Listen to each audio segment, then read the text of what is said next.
Tuhan menyembuhkan orang-orang yang patah hati. Ia membalut luka-luka mereka. Tuhan menegakkan kembali orang-orang yang tertindas. Saudara-saudara dalam kemanusiaan, saudara-saudara yang Tuhan kasihi dan yang mengasihi Tuhan, kembali kita menyimak apa yang diungkapkan oleh pemazmur yang telah diwariskan sejak masa lalu kepada saudara dan saya. Pada masa itu pemazmur berada bersama komunitas dia dalam situasi yang tidak mengenakan dirinya dan juga bersama-sama dengan orang-orang yang ada di sekitar dia.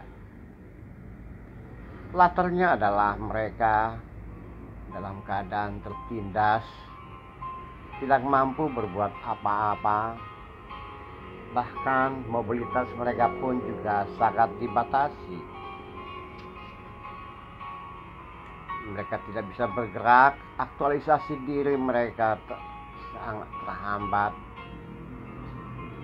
Bahkan bukan saja fisik mereka yang dibatasi,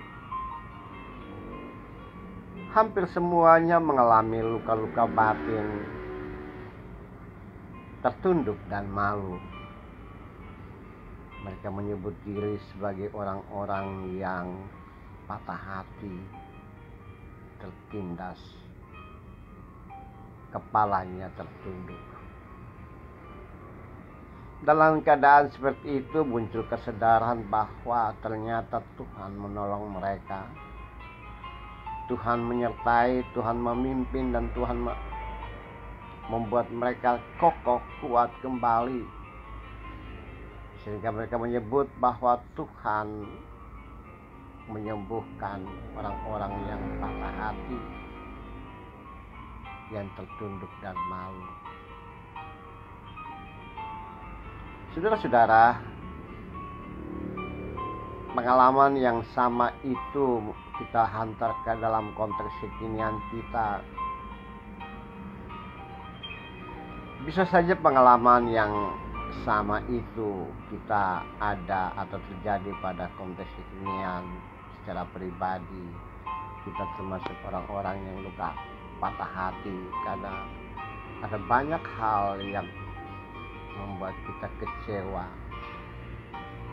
Bukan sekedar putus cinta atau mengalami kepahitan karena interaksi dengan lawan jenis, tapi bisa juga pengalaman-pengalaman yang kita dapatkan dalam pekerjaan, karir, dan hubungan dengan orang lain, memunculkan kekecewaan dan ketidakmampuan kita untuk mengatasi itu. Kita hanya bisa dihitung sebagai orang-orang yang tertunduk, orang-orang yang tertindas, atau orang-orang yang bisa disebut sebagai patah hati, tidak mau lagi berhubungan dan berinteraksi karena kekecewaan, harapan tidak mencapai tujuan, objektif kita terhambat, dan rencana-rencana kita gagal. Dan ada hal-hal yang lain lagi yang membuat kita tidak bisa melangkah keluar dari kondisi yang tercipta berdasarkan perbuatan orang lain. Saudara-saudara, dalam konteks seperti itu, dan mungkin ada yang lebih parah lagi dari pengalaman pemazmur,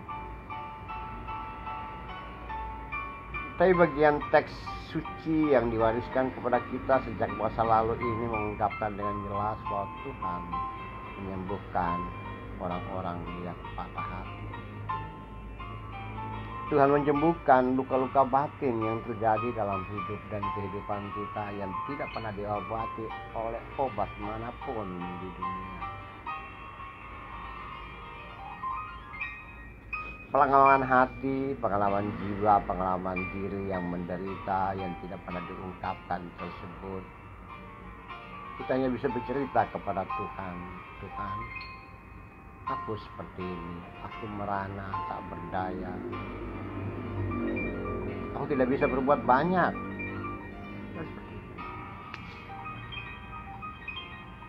Terus, saudaraku, coba kita ingat kembali, kepahitan, kegetiran hidup semuanya bisa terjadi. Kita ingat bahwa Tuhan menyembuhkan luka-luka batin seperti itu.